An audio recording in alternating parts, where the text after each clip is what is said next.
Chief Aqil Ahmed Maxamed Daahir oo kamid ah uqaasha waaweyn ee dalkan Soomaaliland ayaa shir jireed ku qabtay magaalada Burco waxa uu baaq nabadeed u soo jeediyay beelaha walaalaha ah ay diriirta colaadeed ku dhaxmartay deegaanka Dararweyne ee gobolka Sanaag sidoo kale Chief Aqil Ahmed Maxamed Daahir waxa uu dhaliilo soo jeediyay xukuumadda Soomaaliland oo ku dhaliilay inay sii deysay caaqil hubsiday waa sida uu hadalka u dhigay wana kan Chief Aqilka oo ka hadlaya umuuraha siyaarimo kala duwan oo kale waxaan maanta idinku yeeray saxaafadda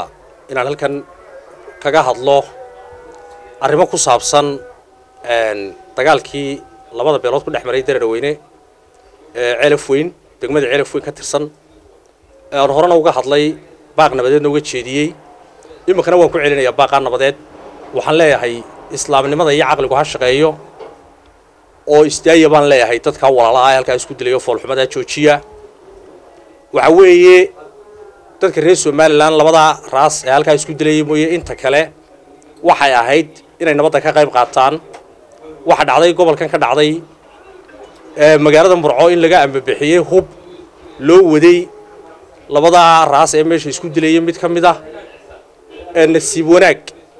markii magaalada Burco laga ambabixiyay gaariga rasaasta sida kantaroolka bariya magaalada Burco ciidanka booliska ku soo qabteen nasiib wanaag nasiib darro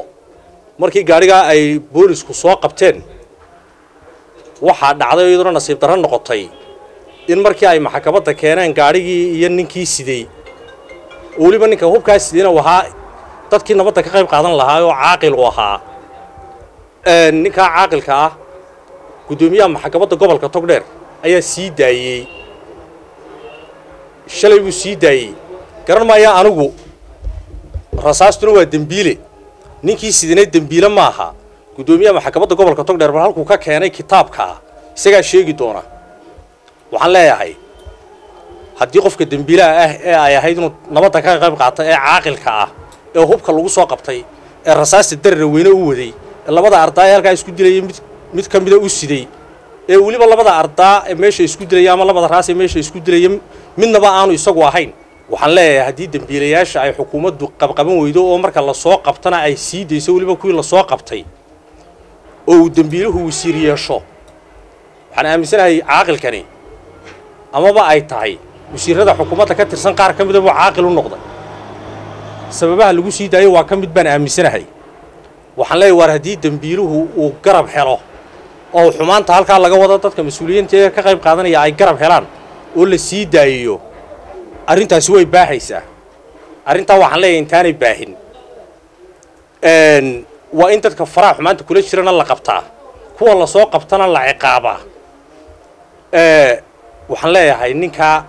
degdeg ha loo soo qabto ciddii kale rasaasta Burco ka amba bixisay ee xumaanta ku jirta ciddii la soo qabtay ee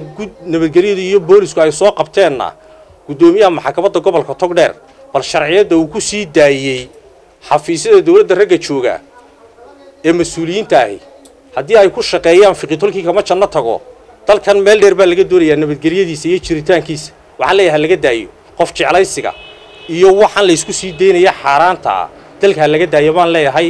meeshaana xumaanta laga wado nabadeynteeda aanu ka wada qayb qaadano cidda xumaanteeda ku jirtana talaabo aynu meel looga soo wada jeedno caaqilka la sii daayina waxaan leeyahay la soo qabto